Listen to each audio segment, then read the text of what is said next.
인생을 이렇게 살다 보면은 갑자기 환난을 만날 때가 있습니다. 그럴 때 많은 사람들은 원망이나 불평이나 아니면 극심한 두려움에 빠지는 걸 우리가 볼 수 있지요. 그러나 또 어떤 사람들은 우리 주님을 의지하고 믿음으로 견뎌가는 그런 모습을 보면서 우리는 또 감동과 도전을 받기도 합니다. 지금까지 우리는 누가의 진술을 따라서 이제 예수님께서 어떤 분인지를 점점 더 깊이 알아가고 있습니다. 그런데 제자들은 그동안에 예수님께서 복음을 전파하시고 말씀을 가르치시고 또 치유하시고 귀신을 쫓으시는 이런 사역들 하는 것을 목격을 하였지만은 그럼에도 불구하고 우리 주님의 정체와 능력을 제대로 알지 못했던 것 같습니다. 왜냐하면 오늘 우리 예수님께서 광풍을 잔잔하게 하신 그 기적을 보면서 예수님의 권세 앞에서 새삼스럽게 또 두려워하고 놀라는 모습을 보이기 때문이죠. 그러면서 자신들이 믿고 따르던 그 예수님의 정체에 대해서 조금씩 더 눈을 떠가고 있는 것을 오늘 말씀을 통해서 알 수가 있습니다. 이 기사는 마태복음에도 마가복음에도 다 나와 있는 그러한 기사인데요. 이 누가복음에서 예수님께서 하신 말씀 그 세 문장을 중심으로 우리를 향하신 그 뜻을 상고를 하고자 합니다. 자, 이제 우리 예수님의 음성에 한번 귀를 기울여 보십시다. 준비됐습니까? 예. 첫 번째 우리 예수님께서 말씀하신 것은 호수 저편으로 건너가자입니다. 한번 같이 말씀해 보십시다. 호수 저편으로 건너가자. 예. 우리 22절을 같이 한번 읽을까요? 시작. 하루는 제자들과 함께 배에 오르사 그들에게 이르시되 호수 저편으로 건너가자 하시매 이에 떠나. 예. 누가는 하루는 이렇게 시작을 하고 있네요. 이 하루는 어떤 하루인가 보면 우리가 8장 1절에 보면 그 후에 예수께서 각 성과 마을에 두루 다니시며 하나님의 나라를 선포하시며 그 복음을 전할새 12제자가 함께 하였고 라고 말씀하고 있습니다. 예, 그러니까 예수님께서 주로 갈릴리, 가버나움 이곳을 중심으로 해서 복음을 전하면서 하나님 나라를 선포하실 때에 12제자가 늘 함께 열정적으로 사역하시던 그 날들 중에 하루다 이렇게 알 수 있는 것이죠. 그동안에 보면은 마태복음이나 이런 거 다 보면 많은 무리들이 따랐다고 했습니다. 그런데 오늘은 그 무리들을 떠나서 제자들만 데리고 호수 저편으로 가시려고 합니다. 이 호수 저편은 어딘가 하면 갈릴리 호수의 남동쪽에 위치한 데카폴리스인데 우리 성경에서는 데가볼리라고 이야기하는 곳입니다. 그런데 아마도 예수님께서 호수 저편으로 가자. 지금 있는 곳은 아마도 북서쪽에 위치한 가버나움 근처인데 남동쪽이니까 대각선으로 호수를 이제 질러서 내려가는 거죠.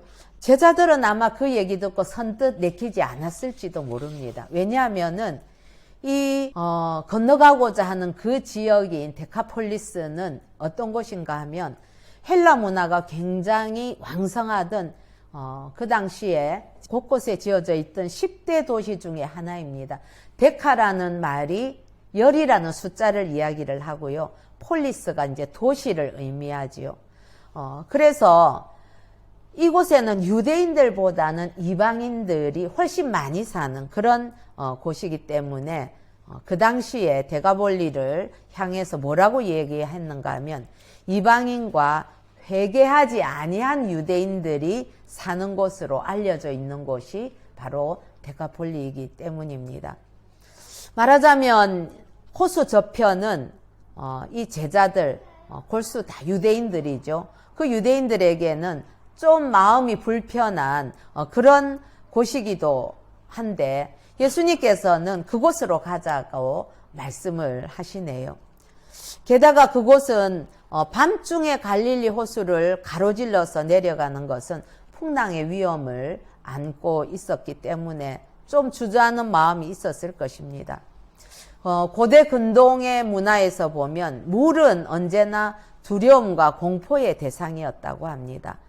그래서 바닷속에는 욥기에 나오는 리워야단과 같은 그런 괴물이 산다는 그런 두려움을 대체로 가지고 있던 그런 문화적인 상황이 있었습니다. 그런데 예수님께서 호수 저편으로 건너가자 하실 때에 그들은 두려웠지만 예수님의 그 어조가 사뭇 아주 엄중하게 말씀하시는 거였습니다. 왜냐하면은 건너가자 하실 때 이 헬라어 동사인 디에르코마이, 이것은 그냥 건너가자 하는 의미보다는 역경과 장애가 있다 할지라도 그것을 통과하고 뚫어서 끝까지 나아간다는 그런 의미를 가지고 있는 동사이기 때문에 그렇습니다. 장애물 통과하면서 건너가는 것이 바로 이 디에르코마이이기 때문이지요. 자, 그런데 예수님께서 가자고 하셨으니까 목적지는 정해졌습니다. 모든 걸 뚫고 건너가자고 하셨으니까 반드시 가신다는 것이지요. 그래서 다소 마음이 내키지 않아도 예수님이 가자고 하시니까 함께 가야 됩니다. 혹시 여러분 중에 그런 처지에 놓여 있으신 분들은 없으신지요?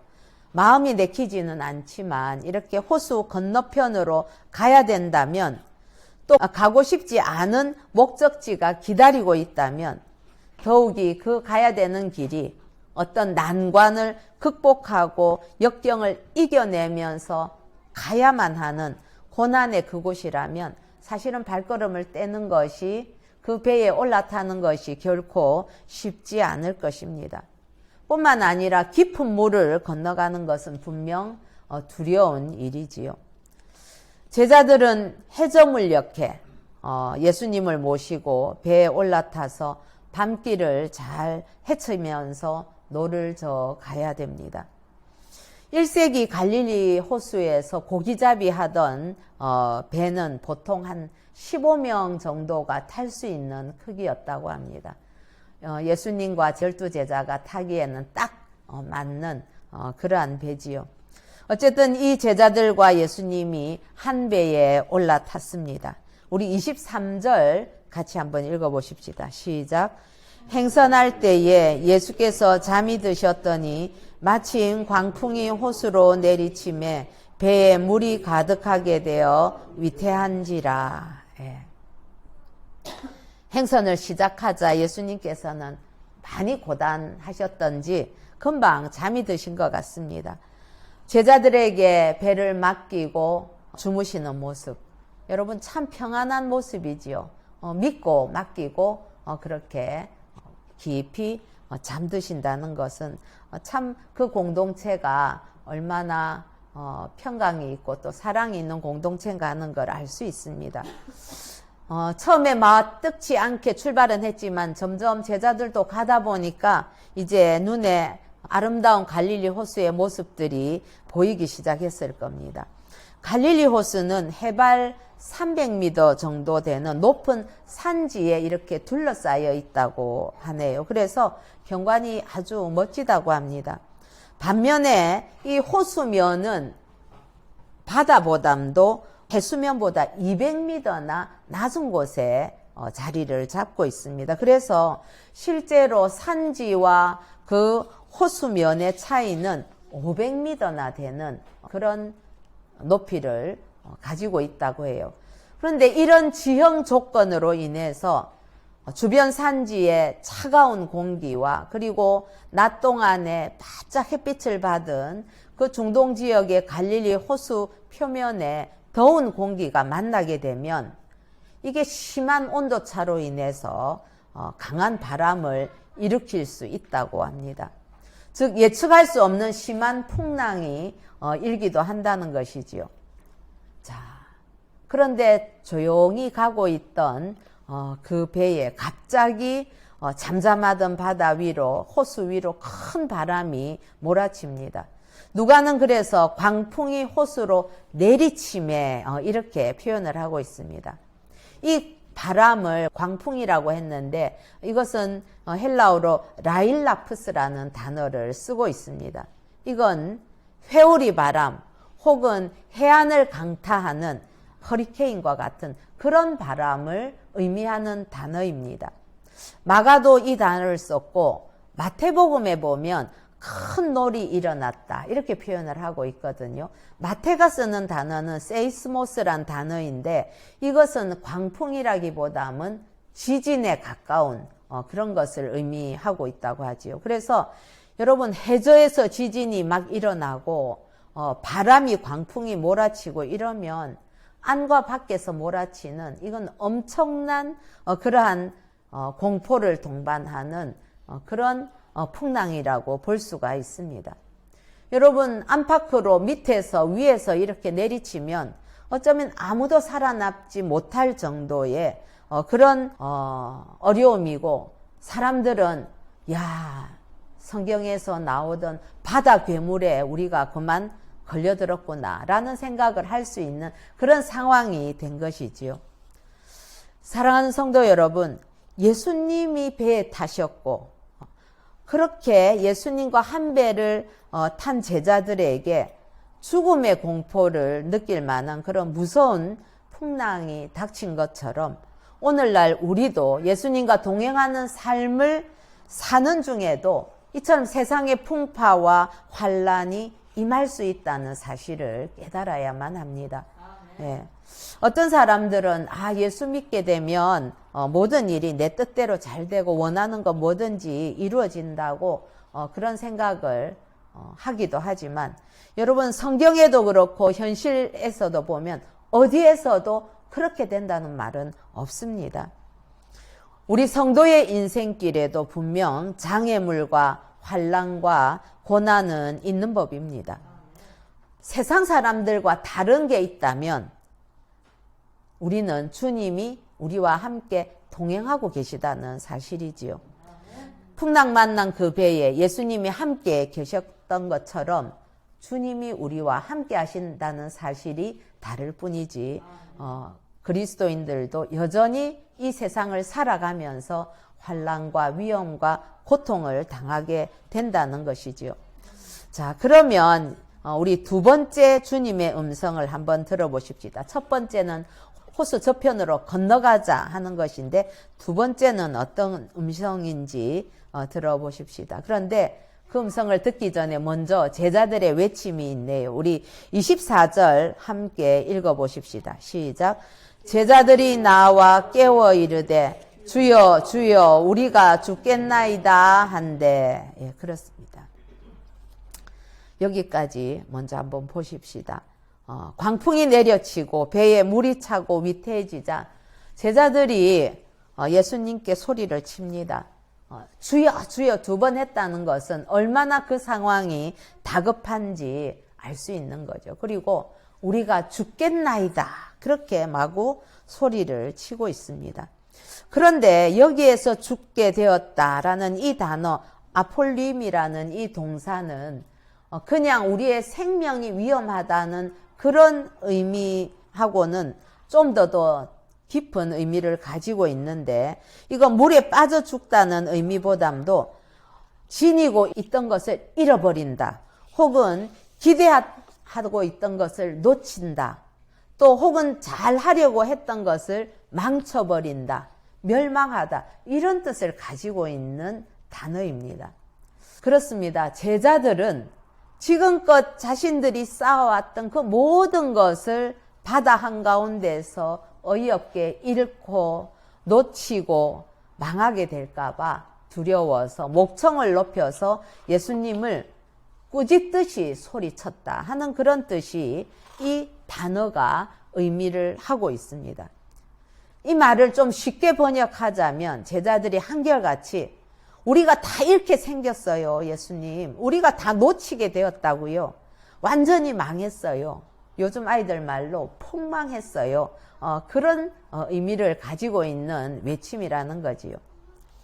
저는 이 말씀을 이렇게 묵상하면서 이 외침 속에 이런 마음이 말로는 표현하지 않지만 이 제자들이 하고 싶었던 말은 이런 게 아닐까 생각을 해보았습니다.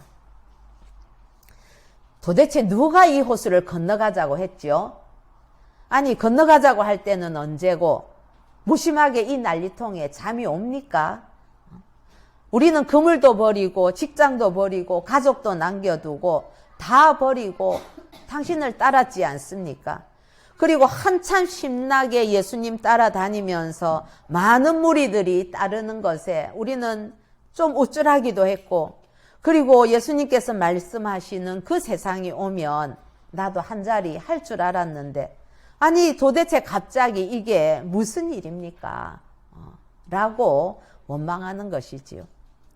마가는 그래서 뭐라고 얘기를 했는가 하면 선생님이여 우리가 죽게 된 것을 돌보지 아니하시나이까? 이렇게 표현을 했습니다. 즉 예수님께 대한 원망이 담겨 있는 것입니다. 이런 마음을 갖고 있었다는 것은 그동안 제자들은 어떤 의미에서 예수님을 따르고 모시고 다는 것이 아니라 자신들의 꿈과 야망을 붙들고 다녔고, 그것을 위해서 예수님을 끌고 다닌 것은 아니었을까? 참 그런 생각을 해볼 수 있는 것이지요. 사랑하는 성도 여러분, 여러분들은 이런 시련이 닥쳤을 때 예수님을 어떻게 깨우고 싶으십니까? 제자들과 같이 원망을 할 수도 있고 또 두려움에 떨면서 큰 소리로 애걸을 할 수도 있을 것입니다. 그러나 여러분, 이러한 순간에, 이 절체절명의 순간에 꼭 기억해야 되는 그 음성이 있는데, 우리 주님이 아까 말씀하신 바로 건너가자라는 음성이 될 것입니다. 여러분, 호수 저편으로 건너가자 할 때는 이미 역경과 장애를 통과하고 또 인내하면서 나아가라는 그 권면이 건너가자는 그 말씀 속에 담겨 있기 때문에 그렇습니다. 그리고 우리 주님께서 명하시면 반드시 건너갈 수 있도록 우리 주님께서 어련히 돕지 않으시겠습니까?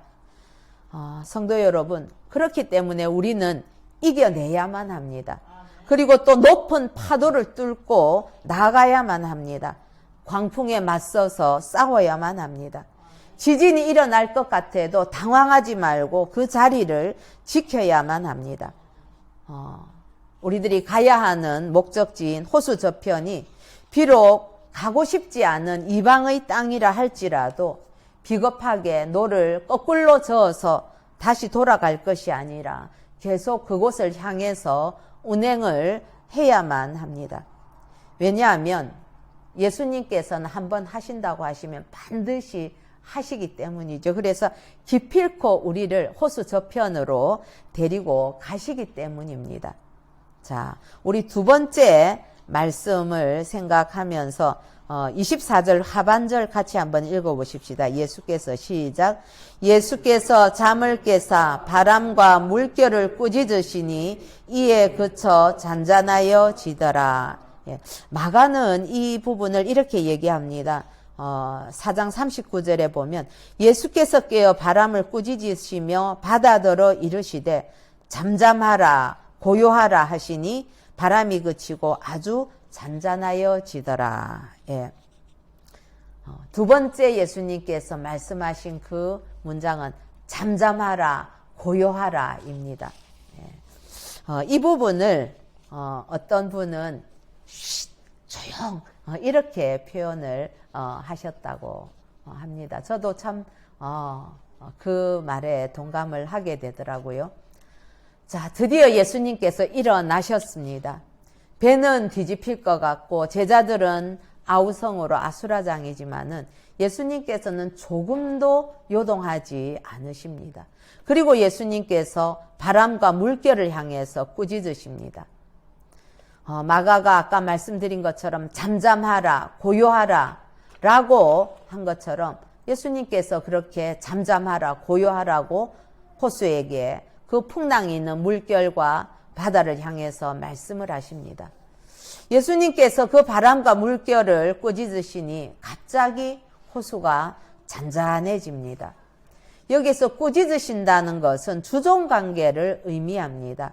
이 에피티마오라는 이 단어는 보통 귀신을 쫓을 때에 사용하는 동사인데 바람과 물결을 대상으로 사용했다는 것은 예수님께서 불가항력적인 자연현상을 단지 말씀만으로도 통제하실 수 있다는 것을 보여주기 위한 의도가 있는 것이지요.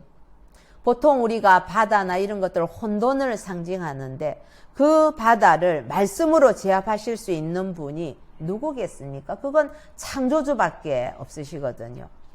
예수님의 명령을 듣고 순종하는 피조물, 자연세계, 물질세계의 모습. 그렇습니다. 예수님께서는 창조주의 권세를 가지신 메시아이십니다. 제자들에게는 이거는 감당할 수 없는 엄청난 일이었지만 우리 주님에게는 말씀 한마디면 끝나는 일이라는 것이지요. 잠잠해라, 고요해라, 조용하는 그 주님의 명령에 바람도 물결도 잔잔해졌습니다. 죽을 것 같이 소리치던 그 제자들의 언성도 차츰 가라앉았습니다. 자, 둘러보니까 여러분 잃은 것이 있습니까? 없습니다. 잃은 것도 놓친 것도 망한 것도 없습니다. 물론 죽게 되었다고 고함쳤지만 죽지도 않았습니다. 모두가 안전하고 무사합니다. 이제 예수님의 우리 세 번째 음성을 한번 들어보십시다. 25절 같이 읽겠습니다. 시작. 제자들에게 이르시되 너희 믿음이 어디 있느냐 하시니 그들이 두려워하고 놀랍게 여겨 서로 말하되 그가 누구이기에 바람과 물을 명하며 순종하는가 하더라. 세 번째 우리 주님의 음성은 너희 믿음이 어디 있느냐입니다. 예수님께서 제자들에게 물으시지요. 너희 믿음이 어디 있느냐. 이 물음은 지금 우리에게도 예수님께서 물으시는 물음이 될 것입니다. 예수님의 이 말씀을 듣고 제자들은 어쩌면 참 무안하기도 하고 뭔가 죄송스럽기도 하고 움찔했을 수도 있습니다. 그리고 자신들이 무엇을 붙들고 있는지를 보았습니다. 풍랑에서 정말 멘붕 상태가 된 이 제자들은 노를 잃어버릴까 봐 강하게 붙들고 있었겠지요. 그리고 또 다른 사람들은 배에 막 난간을 붙들고 있었을 겁니다. 어쩌면은 헤엄을 잘 치는 어부 출신 제자들의 허리를 막 붙들고 있었을지도 모르겠습니다. 그렇게 하는 것이 살아남으리라 하는 그런 믿음을 가지고 있었습니다. 아무도 평온하게 계셨던 주무시던 그 예수님을 붙든 사람은 누구도 없었습니다. 즉 예수님께 믿음을 둔 제자는 아무도 없었다는 말입니다. 오히려 도와주시지 않는다고 불평하면서 소리를 질렀을 뿐이지요. 그러나 오늘 비로소 제자들은 보았습니다. 예수님께서 바다와 부는 그 바람과 물결을 명하심에 바다가 잔잔해진 것과 호수 저편으로 가도록 도와주신다는 것을 그들은 비로소 깨달았던 것이지요.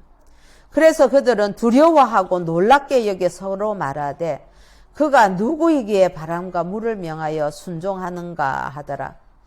어떻게 보면 그동안 예수님께서 하신 수많은 기적들을 바라보았는데 새삼스럽게 예수님께서 자연세계를 다스리는 그걸 보면서 그가 누구이기에 이렇게 얘기했다는 건 참 뜬금없어 보이기는 하지만 여러분 어쩌면 우리도 그 상황이라면 그렇게 하지 않았겠습니까? 제자들은 이제서야 환난을 통해서 예수님이 누구신지 좀 더 깊이 깨닫게 된 것이지요. 사랑하는 성도 여러분, 비록 모든 걸 버리고 주님을 따르겠다고 주님과 같은 배를 탔지만은 우리들도 마찬가지로 현실에서는 두려움에 떨게 될 때가 올 것입니다. 그러나 그 모든 것이 우리 주님께서 한마디 딱 꾸짖으시면 해결되는 작은 문제일 뿐입니다. 뿐만 아니라 믿음을 가지고 바라보게 되면 실상은 큰 위협이 되지 않는 것들일 뿐인 것이 거의 대부분의 우리의 삶의 모습이기도 합니다. 사랑하는 성도 여러분, 우리 주님이 어떤 분이십니까? 그리고 왜 이 땅에 오셨습니까? 죄인 되었던 우리를 구하시려고 하나님께서 인간의 몸을 입으시고 내려오셨고 십자가에 죽기까지 복종하신 분이 바로 우리 주님이 아니십니까? 대속의 그 죽으심을 위해서 친히 아버지의 그 뜻에 죽기까지 굴복하신 그분이 아니시겠습니까? 천지 만물을 창조하시고 다스리시는 분이 우리 주님이 아니십니까? 만약 주님이 누구신지를 정확하게 안다면 앞으로 어떤 어려움이 온다 할지라도 우리는 믿음으로 이겨낼 수 있을 것입니다. 그렇기 때문에 우리가 반드시 행해야 되는, 어떻게 건너가야 된다는 그런 사명이 주어졌을 때에 우리에게 아무리 우리 눈앞에 큰 파도가 몰아친다 할지라도 그때야말로 믿음의 주요 온전케 하시는 이인 예수 그리스도를 바라보아야 되는 때이라는 것을 잊지 마시기 바랍니다. 성도에게 있어서 환난은 신앙을 더욱 강하게 연단하고 주님을 더욱 깊이 알게 하는 유익한 체험입니다. 뿐만 아니라 성도가 주님과 동행하는 과정에서 이러한 영적인 체험을 하게 된다면 믿음을 갖게 될 뿐만 아니라 더욱더 더 영적으로 한 단계 성장하게 됩니다. 그래서 사도 바울은 성도에게 환난이 인내와 연단을 통해서 소망을 이룬다고 로마서 5장 3절과 4절에서 말씀하고 있는 것이지요. 사랑하는 성도 여러분, 성도에게 있어서 환난도 하나님의 뜻을 이루는 과정이라는 것을 우리 가슴에 새기십시다. 그래서 담대함으로 이겨내야 될 과정이라는 것을 가슴에 새기는 저와 여러분 되기를 바랍니다. 어떤 환난이 온다 할지라도 당황하지 말고 그 속에 감추어진 그 하나님의 뜻을 발견하면서 하나님의 뜻을 온전히 이루어가는 저와 여러분 되기를 축복합니다. 저는 이번 주간에 우리 사랑하는 동서가 갑상선 암 수술을 하게 되었습니다. 우리 동서가 참 30년 거의 세월을 불평 한마디 없이 정말 시부모님을 극진하게 모셨습니다. 그런데 그런 우리 동서에게 또 암이라는 큰 환난이 찾아온 것이지요. 그런데 그 상황에서 우리 동서가 보여주는 그 모습은 참 우리 모두에게, 우리 가족들에게 다 참 도전과 아주 이렇게 감사를 주는 그런 모습이었습니다. 조금도 이렇게 흔들리지 아니하고 온전히 하나님께 딱 맡기면서 오히려 감사하면서 담대하게 그 수술을 준비하고 받는 것을 보았습니다. 우리 동서는 결혼한 지 한 3년 될 때까지도 아기가 들어서지 않았는데 참 어려서 시집을 왔거든요. 그리고 시집 와서 한 1년 있다가 시댁으로 들어와서 그렇게 부모님을 모시면서 살게 되었는데 아기가 없을 때도 그때도 한 3년 만에 하나님 앞에 딱 작정하고 일주일 금식을 하더라고요. 하나님께서 그걸 너무 기뻐하시면서 아기를 갖게 하셔서 두 자녀를 두게 되었습니다. 어떤 경우에도 자녀들에게 이렇게 분을 내거나 화를 내거나 그렇게 하지 않고 늘 따뜻하게 말씀으로 가리키고 그렇게 사랑으로 자녀를 양육하는 것을 옆에서 보아왔습니다. 그리고 무슨 일이 있을 때마다 불평하거나 원망하지 아니하고 항상 자신에게 주어진 것으로 담대히 받아들이면서 그 어려움을 이겨나가는 걸 보았습니다. 오늘 이 제자들이 당한 것과 같은 그런 환난 앞에서도 믿음을 가지고 있다면, 그리고 주님이 어떤 분인지를 분명히 안다면 이처럼 담대하게 온전히 주님을 의지하면서 파도를 타며 이 어려움을 이겨 나갈 수 있다는 것을 우리 동서를 통해 보게 되었습니다. 그렇게 아름다운 믿음은 우리를 주님과 함께 승리하는 길로 이끌게 되더라고요. 우리 모두 그런 아름다운 믿음 갖기를 소원하면서 오늘 말씀을 마치겠습니다. 함께 기도하십시다.